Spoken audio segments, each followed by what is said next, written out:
Bonjour à tous, bienvenue dans ce flash d'information. L'épiscopat ivoirien est en deuil. L'archevêque de Bouaké est endormi dans la félicité céleste. Monseigneur Paul Siméon Awana, décédé depuis le 12 février 2024, laisse une communauté orpheline. Le gouvernement ivoirien est présent aux côtés de la famille ecclésiastique et biologique de Monseigneur Awana. Et cela s'est matérialisé hier lors de la veillée de prière en l'honneur du défunt.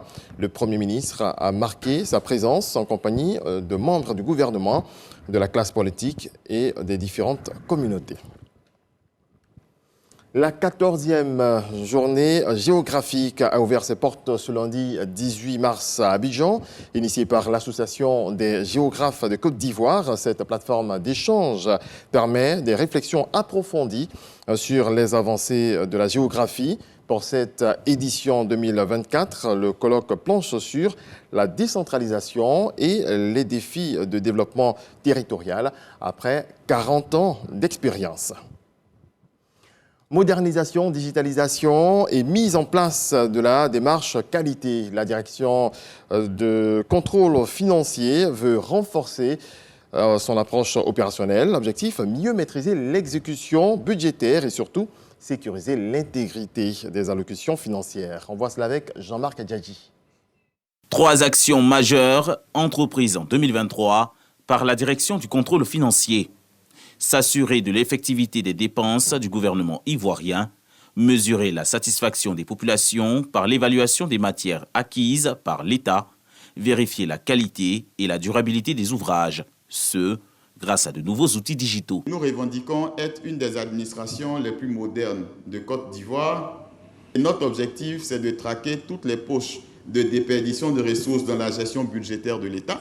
Au terme de l'année, on doit vérifier que toutes les matières acquises sont disponibles, mais aussi et surtout qu'elles sont conservées avec la qualité qu'il faut. Bilan positif, mais la direction du contrôle financier s'engage à dégager un plan d'action plus ambitieux pour 2024. En attendant, le ministre Adama Coulibaly félicite ses collaborateurs et les met en mission. Je voudrais vous féliciter ainsi que vos services pour tous les efforts de digitalisation entrepris à ce jour. Je vous encourage à rechercher l'amélioration et le perfectionnement de tous vos dispositifs et d'inscrire la recherche permanente de la qualité et la performance comme credo. J'invite donc chacun de vous à ne ménager aucun effort dans l'appropriation et la correcte mise en œuvre de vos missions. Le contrôleur financier a pour mission d'évaluer les résultats et les performances de programmes au regard des objectifs fixés et des moyens mis à disposition. Dans le reste de l'actualité, les Sénégalais se rendent aux urnes le 24 mars prochain pour élire leur 5e président. Au total, 19 candidats sont en lice pour le fauteuil de président de la République du Sénégal. C'est la première fois qu'un tel nombre de candidats est enregistré.